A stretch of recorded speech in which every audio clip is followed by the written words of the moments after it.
সম্মানিত দিনী ভাই ও বোন, পবিত্র এই মাহে রমজান মাসে রোজা রেখে একটি ছোট্ট তাসবিহ যদি পাঠ করিতে পারেন, আপনি আল্লাহ তাআলার এত প্রিয় হয়ে যাবেন যে পবিত্র হাদিসে কুদসিতে আল্লাহ তাআলা এভাবেই বলেছেন, সে এক সময় আমার এমন প্রিয় পাত্র হয়ে যায়, আমি তার চোখ হয়ে যাই, যা দিয়ে সে দেখে আমি তার কান হয়ে যাই, যা দিয়ে সে শোনে আমি তার হাত হয়ে যাই, যা দিয়ে সে ধরে আমি তার পা হয়ে যাই, যা দিয়ে সে চলে।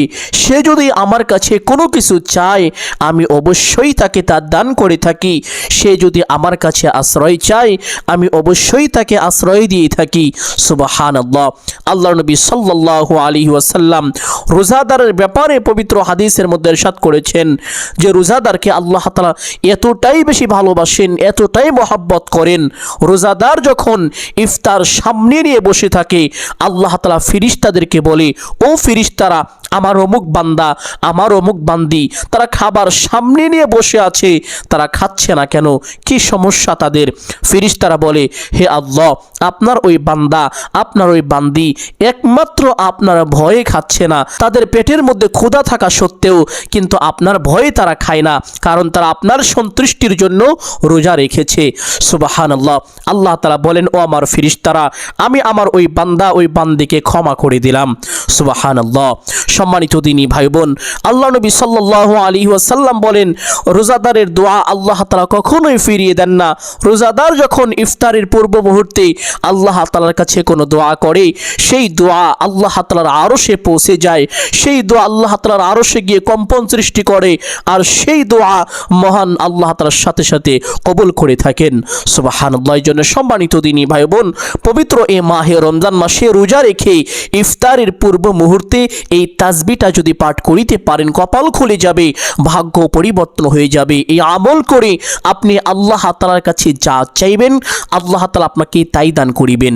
যে দোয়াই করবেন সে দোয়াই কবুল করিবেন। বিশেষ করে আপনার গুনাহের পরিমাণ যদি সমুদ্রের ফেনা রাশিও হয়ে থাকে তবুও আল্লাহ তাআলা ক্ষমা করে দিবেন। জীবনে যত রকম গুনাহ করেছেন, শিরকি, কুফরি, বিদআতি, নাফরমানি, চগলখড়ি, এমনকি জিনাহের মতো ভয়ঙ্করতম গুনাহ যদি করে থাকেন তবুও আল্লাহর নবী সাল্লাল্লাহু আলাইহি ওয়াসাল্লাম বলেছেন, আল্লাহ তাআলা আপনাকে এতটাই মাফ করবেন, এতটাই ক্ষমা করবেন, এতটাই পরিষ্কার করে দিবেন, ঠিক যেরকমটা পরিষ্কার পরিচ্ছন্ন বেগুনাহগার একজন নবজাতক শিশু মাতৃগর্ভ থেকে ভূমিষ্ঠ হওয়ার পরে থাকে। শিশুর যেমন কোনো গুনাহ থাকে না, আপনার জীবনেও তেমন কোনো গুনাহ থাকবে না। সুবহানাল্লাহ। সম্মানিত দিনী ভাই ও বোন আমার, এই আমলটি কিভাবে করিবেন প্রত্যেকটি নিয়ম কানুনগুলো ভালোভাবে বলে দিব, সকলেই গভীর মনোযোগ দিয়ে শুনবেন ইনশাআল্লাহ। এই আমলটি করার জন্য প্রথমে উত্তম রূপে ওযু করবেন। ওযুর পূর্বে ছোট্ট দুইটি বিষয় অবশ্যই লক্ষ্য করবেন। এক নম্বর বিষয় হলো ওযুর পূর্বে ওযুর নিয়ত করা। অনেকেই জানেন না ওযুর পূর্বে নিয়ত কিভাবে করতে হয়, অথচ কিতাবের মধ্যে এসেছে ওযুর পূর্বে নিয়ত না করিলে তার ওযু সহি শুদ্ধ হয় না, পরিপূর্ণ হয় না।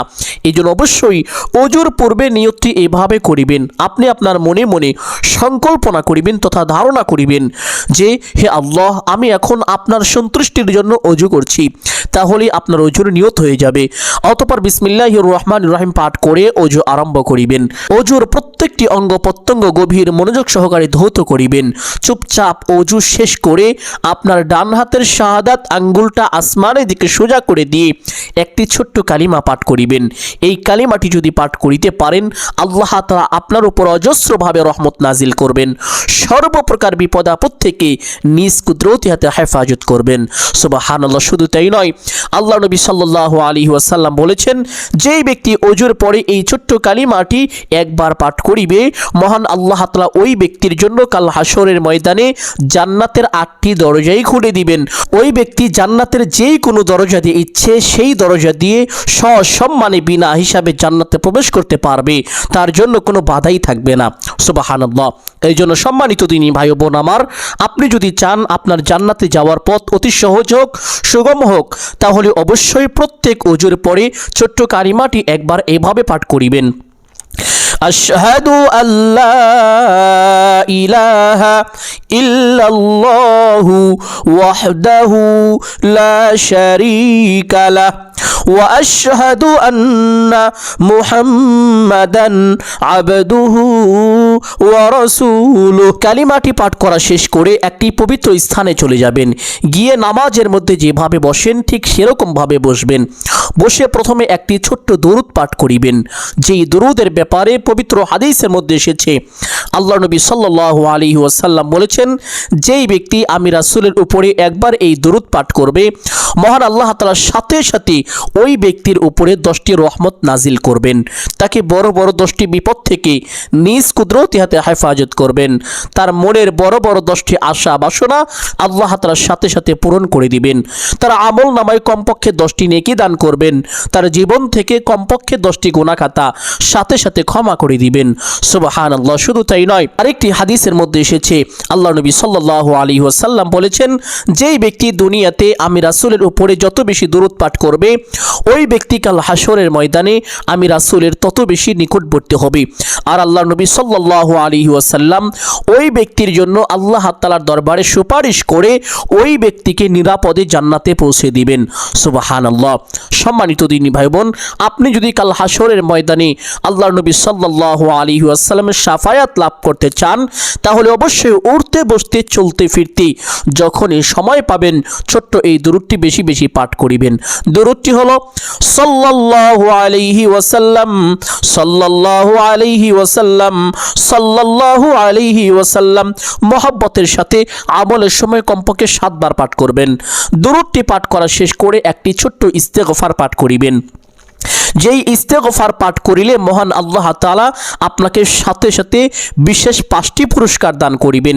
1 নাম্বার পুরস্কার, আল্লাহ নবী সাল্লাল্লাহু আলাইহি ওয়াসাল্লাম বলেছেন, আপনার জীবনের সমস্ত গুনাহ খাতা আল্লাহ তাআলা সাথে সাথে মোচন করে দিবেন। 2 নাম্বার পুরস্কার, আল্লাহ নবী সাল্লাল্লাহু আলাইহি ওয়াসাল্লাম বলেছেন, এই ইস্তেগফারের বরকতে আপনার জীবনের সকল অভাব অনটন দুঃখ কষ্ট পেরেশানি বিপদ আপদ বালা মুসিবত দূর করে দিবেন। সুবহানাল্লাহ। 3 নাম্বার পুরস্কার, আল্লাহ নবী সাল্লাল্লাহু আলাইহি ওয়াসাল্লাম বলেছেন, আল্লাহ তাআলা আপনাকে টাকা পয়সা ধন সম্পদ দিয়ে সাহায্য করিবেন। আপনি কখনো অভাবে পড়বেন না। মানুষের মুখাপেক্ষী আপনাকে হতে হবে না। যখন যা কিছু প্রয়োজন হবে স্বয়ং আল্লাহ তাআলার সাথে সাথে তা ব্যবস্থা করে দিবেন। সুবহানাল্লাহ। 4 নাম্বার পুরস্কার, আল্লাহ তাআলা আপনাকে সন্তানাদি দিয়ে সাহায্য করিবেন। যাদের সন্তান হয় না তারা যদি বেশি বেশি এই ইস্তেগফারটি পাঠ করে, আল্লাহ নবী সাল্লাল্লাহু আলাইহি ওয়াসাল্লাম বলেছেন, আল্লাহ তাআলা তাদেরকে অতি দ্রুত নেককার সালিহিন সুসন্তান দান করিবেন, যে সন্তান দ্বারা সে দুনিয়া ও আখিরাতের প্রত্যেকটি জায়গায় উপকৃত হবে। সুবহানাল্লাহ। অনেকেই আছেন যাদের সন্তান কথা শোনে না, অবাধ্য সন্তান যাদের আছে, তারাও যদি এই ইস্তেগফারটি উঠতে বসতে চলতে ফিরতে বেশি বেশি পাঠ করিতে পারেন, আল্লাহ তাআলা আপনার সন্তানকে আপনার বাধ্য করে দিবেন।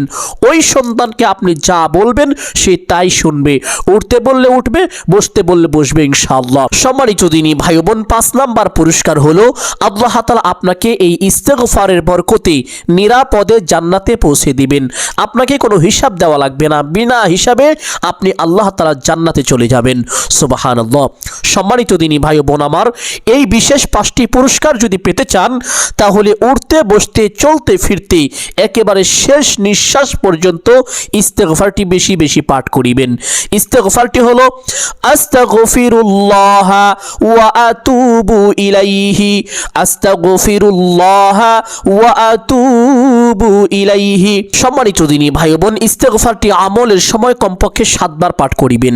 পাঠ করা শেষ করে একটি ছোট্ট দোয়া পাঠ করিবেন, যেই দোয়াটি আল্লাহ নবী সাল্লাল্লাহু আলাইহি ওয়াসাল্লাম ইফতারের পূর্ব মুহূর্তে খুব বেশি বেশি পাঠ করিতেন।